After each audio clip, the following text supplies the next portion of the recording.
साहिब जिंदगी। बोलिए श्री सद्गुरुदेव की जय। संत सम्राट सद्गुरु श्री कबीर साहेब की जय। सद्गुरु श्री पूरण साहेब की जय। वर्तमान आचार्य सद्गुरु श्री महान साहेब की जय। पारक सिद्धांत के आदि गुरु सद्गुरु श्री कबीर साहेब जी, अर्चनी बंदी संत समाज, वर्तमान उपस्थित सत्संग बंधुओं, आप सभी के समक्ष संतों के विचार। सद्गुरु श्री कबीर साहेब जी पारक सिद्धांत के आदि गुरु है, जिन्होंने पारक का बोध, पारक का प्रकाश किया। उन्होंने बताया जड़ चेतन दो वस्तु है, अति प्रसिद्ध जगमाई, और इनके पारक प्राप्ति बिना बंधन छूटत न है। सद्गुरु श्री काशी साहब कहते तत्वों के सठ भेद स्वयं अनादि जोई, तो करता है नहीं जगत का क्यों भ्रम सब कोई। इस जगत को बनाने वाला कोई दूसरा करता नहीं है, कोई ईश्वर, ब्रह्म, आत्मा, परमात्मा, ये सब मिथ्या कल्पना है। इसी में जीव अनादिकाल से भूला हुआ है, क्योंकि इनको परखाने वाले सच्चे सद्गुरु नहीं मिले। क्योंकि धीरे धीरे संत गुरुजनों के सानिध्य में लगकर अपने जीवन को कृतार्थ कर सकते। श्लोक में कहा सने कंथा सने पंथा सने पर्वत लंघनम सनैव विद्या सनैव वित्तम पंचतानी सने सने। धीरे धीरे सद्गुरु की शरण में जाने से, उनके पास बैठने से रास्ता पार हो जाता। धीरे धीरे चलने से जो छोटे छोटे टुकड़े हैं उनको सिलने से गुदड़ी बन जाती। इसी प्रकार संत गुरुजनों के सत्संग सानिध्य में लगने से हमारा जीवन भी सफल हो जाता है। संत गुरुजन कहते नर देह दुर्लभ पाए कर सत्संग करना चाहिए, पाकर समय अनमोल यह कल्याण करना चाहिए। यार नर देह किस लिए मिली? सत्संग करने के लिए। तुलसीदास महाराज कहते नर्तन पाए विषय मन देही पलटी सुधाते सठ विष ले। इस नर्तन को पाकर जीव कहाँ मन देता है? अपना मन विषयों में लगाता है, और सुख से आता है और दुख में मन को लगाता है। क्योंकि मन से मन है मनसा नाम कारणो बंध मोक्षो बंधा विषय शक्ति मुक्त निर्विषय मन है। मन से ही बंधता है और मन से ही छूटता है। तो ये नर देह दुर्लभ पाकर व्यक्ति को सत्संग करना चाहिए। सत्संग किसे कहते हैं? जहाँ सत्य का संग हो। पर व्यक्ति सत्य का संग नहीं करता है, कुसंग में लगता है। मन का दृष्टा होई के निज वश करिए ताई, और भूल कुसंग न लाघो उपराम रहे जगमाई। मन का दृष्टा होकर सत्संग करो, लेकिन सत्संग व्यक्ति नहीं करता, कुसंग में लगता है। जहाँ सच चर्चा होती है, सत्य की बात बताते, यथार्थ बोध बताते, वैसे वो नहीं लगता। सत्संग में बताया जाता है पुरुषार्थ करो, और जहाँ से हमारे जीवन का सुधार होता है, जिन आदतों को त्यागने से हमारे जीवन में सुख शांति आती है, उनको तो वह ग्रहण करता है, त्यागता नहीं। जिससे हमारे जीवन में सुख शांति मिले, जैसे भजन में कहा है नर देह दुर्लभ पाए कर सत्संग करना चाहिए, पाकर समय अनमोल यह कल्याण करना चाहिए। तजी कुसंग कुवासना सत्संग में फिर जाए कर, गुरु साधु जन के पद कमल में सिर झुकाना चाहिए। संत गुरुजनों के शरण में जाने से क्या क्या दूर करना चाहिए, किन त्याग? क्योंकि व्यक्ति जाता है, संत गुरुजन दृष्टांत देते हैं कि जिस चीज को त्यागना चाहिए वह व्यक्ति उस चीजों को नहीं त्यागता है। एक बहुत बड़ा पंडाल लगा हुआ था और वहां सत्संग हो रहा था। सत्संग में बहुत व्यक्ति बैठे थे, सब आ रहे थे, लेकिन वहां सब किसी न किसी चीज का त्याग कर रहे थे। कोई आलू का त्याग कर रहा था, तो कोई बैगन का, क्योंकि जिसके अनुकूल जो नहीं रहता है वो नहीं लेता है।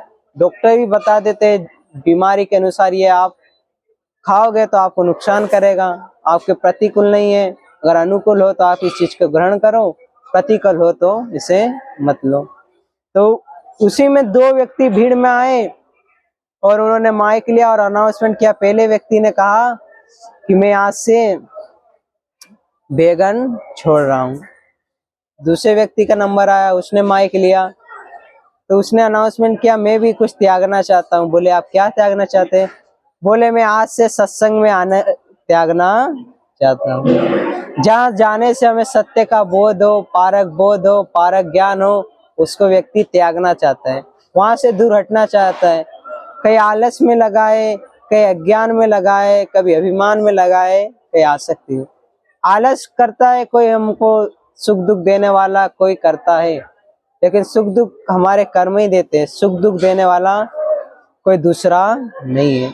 जो भी सुख आ रहा है, जो पुण्य कर्म करे उसी से हमें सुख मिल रहा है, और जो पाप कर्म कर रहे हैं उसी से हमें दुख मिल रहा है। और स्वर्ग नरक कहीं ऊपर 7 स्वर्ग और नीचे 7 नरक नहीं है। स्वर्ग कहिए सुख और नरक कहिए दुख। और स्वर्ग कहिए मनुष्य खाने और नरक कहिए पशु पक्षी और उसमें ये 3 खाने। ये स्वर्ग नरक की जितने भी कल्पना की कि स्वर्ग में हमको उत्कृष्ट भोगों की प्राप्ति होगी, साथ साथ अप्सराएं पैर दबाने के लिए, दूध दही घी की नदी बह रही, और नरक में आपको कढ़ाई में तला जाएगा, ऐसी रोचक भयानक वाणी को बता बता कर मायावी गुआ लोग सब बंधन में सबने बांधा है। तो आलस से हिंदू सोचता है कि हम इस जगत को चलाने वाला कोई ईश्वर है। मुसलमान सोचते हैं खुदा। सब अपने अपने मत पंथ संप्रदाय के लोग अपने अपने हिसाब से सोचते हैं और आलस करते, उसी का नाम जपते, राम राम हरे हरे और बीड़ी पिए परे परे। राम नाम जपना और पराया माल अपना। और जितने भी संत गुरुजन है जी, जो उस आदत को नहीं छोड़ते तो अपने अनुसार दोहा बना लेते। गांजा में गणपति बसे, साफी में सीताराम और चिलम में चारों धाम। ऐसे संत गुजर कहते हैं, कंकर में शंकर बसे और साफी में सीताराम और गांजा में गणपति बसे, चिलम में चारों धाम। और ऐसा कर कर के कहते हैं, जो न पिए गांजे की कली वो तो लड़का से लड़की भली। और छोटे छोटे बच्चे घर परिवार में उनको सिखाते रहते हैं कि अगर आप गांजा नहीं पी रहे तो आप तो लड़की हो। ऐसा कर करके जैसे संस्कार देते हैं माता पिता, वैसे बच्चे संस्कार हो जाते हैं। तो संत गुजन कहते हैं आलस को त्यागना चाहिए और क्या करना चाहिए? पुरुषार्थ, अपने पुरुषार्थ का भरोसा करना चाहिए। तो संत गुजन कहते हैं कि आप कोई राम के, कोई कृष्ण के, कोई विष्णु के 10 अवतार 24 अवतार इनके उपासक बन के भूले और कहते हैं, अजगर करे न चाकरी, पंछी करे न काम, और दास मलुका यूं कहे सबके दाता राम। सबको देने वाला वो राम है। तो ये कोई इस संसार में ये सब भूले हुए अनादिकाल से आज सच्चे सदगुरु परखाने वाले, कोई आलस में भूला है, कोई अज्ञान में। अज्ञान जो नहीं है उसको मान रहे, जिसकी पूजा नहीं करना चाहिए उसकी पूजा कर रहे, कोई वेदों शास्त्रों का पक्ष लेकर भूले हुए। संत गुजन कहते, पक्षपात जिन दिल के अंदर, न्याय नीत वे क्या जाने, वेद शास्त्र पुराण पढ़े सब सार असार वो क्या जाने, पूजा पाठ करे जड़ की वह चेतन पूजा क्या जाने, हवन यज्ञ दिन रात करे ज्ञान यज्ञ वो क्या जाने, तीरथ अक्षर बहु धाम करे सत्संग महत्तम क्या जाने, और माला अक्षर जाप करे वो ध्यान लगाना क्या जाने। ध्यान क्या है? ध्यानम निर्विषय मन का निर्विषय होना ही ध्यान है। जो विषय है शब्द स्पर्श रूप रस गंध, इनसे अलग होना ही ध्यान। तो कोई इस नर देह को पाकर कोई आलस में भूला है, कोई अज्ञान में, और ज्ञान कहाँ से होगा? पार की संत गुरुजनों से। और कोई अभिमान में भूला है। अभिमान, संत गुरुजन कहते अहम की अकड़ ज्यादा चल नहीं सकती, मौत की घड़ी कभी टल नहीं सकती, लूट कर दौलत भले ही जमा कर लो पर पाप की कमाई कभी फल नहीं सकते। पाप कपट कर माया जोड़ी जोर जिमी में रखना, और जाकी होती वो ही खाता पापी पच पच मरना। तो कोई आलस को छोड़कर पुरुषार्थ करना चाहिए, और अज्ञान को हटाकर जो ज्ञान पारक ज्ञान उसे सुनना चाहिए, और अभिमान को त्याग कर निर्भिमानी होना सकती और आसक्ति रहित जीवन होना चाहिए। संत गुरुजन एक दृष्टांत देते, एक बुढ़िया माता जी ने एक संत जी को निमंत्रण दिया। क्या निमंत्रण दिया? भोजन के लिए। और भोजन के लिए सारी व्यवस्था कर दी, जितना भी था, जो भी उन्होंने दाल भात सब्जी रोटी सब अब महात्मा जी की थाली में एक चीज की कमी थी, क्या चीज? वो पापड़। ये आसक्ति दुख का कारण है। विषय वस्तुओं को सोचने से उनमें आसक्ति पैदा होती है, और आसक्ति से कामना पैदा होती है, और कामना में विघ्न आने से क्रोध की उत्पत्ति होती है। अब महात्मा जी को माता जी ने सब परोस दिया, लेकिन वो पापड़ पे उनकी नजर जा रही, और वो बस उनके ध्यान में सिर्फ पापड़ ही है। अब सारा भोजन दे दिया, और अगर पापड़ के बारे में अगर सीधे बोले तो बोले कि साधु होके सब पूरी थाली भरी है और पापड़ मांग रहे। तो उन्होंने युक्ति संत गुरुजनों के पास युक्ति रहती है। उन्होंने कहा, आज आपने मुझे भोजन के लिए बुलाया, आज तो मैं बाल बाल बचा।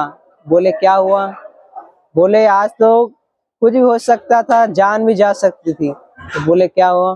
बोले मैं रास्ते में आ रहा था तो बहुत बड़ा अजगर दिखा। बोले कितना बड़ा? बोले यहाँ से वो पापड़ रखा वहां तक इतना बड़ा अजगर दिखा। तो माता बोले हाँ महात्मा जी, हाँ मैं तो भूल ही गई कि पापड़ देना, पापड़ तो रह ही गया देना। तो इसी प्रकार विषय वस्तुओं में आसक्ति, और शरीर छूटता है तो कहीं शरीर याद आता है, शरीर छूटते समय जो अपना शरीर पहले याद आता है, धन परिवार। तो अनादि काल से इस संसार के रहट चक्र में, जन्म मरण गर्भवास के चक्र में, दैहिक देह भौतिक ताप हम भूले रहे। आज मनुष्य जीवन मिला है पार के संत गुरुजनों के सानिध्य में, उनकी सेवा साधना कर कर अपने जीवन को सफल बनाना चाहिए, क्योंकि बिना सेवा और दान से अंतःकरण की शुद्धि नहीं होती। तन पवित्र सेवा करे, धन पवित्र करे दान, मन पवित्र गुरु भक्ति कर, त्रिविध होत कल्याण। बोलिए श्री सद्गुरुदेव की जय।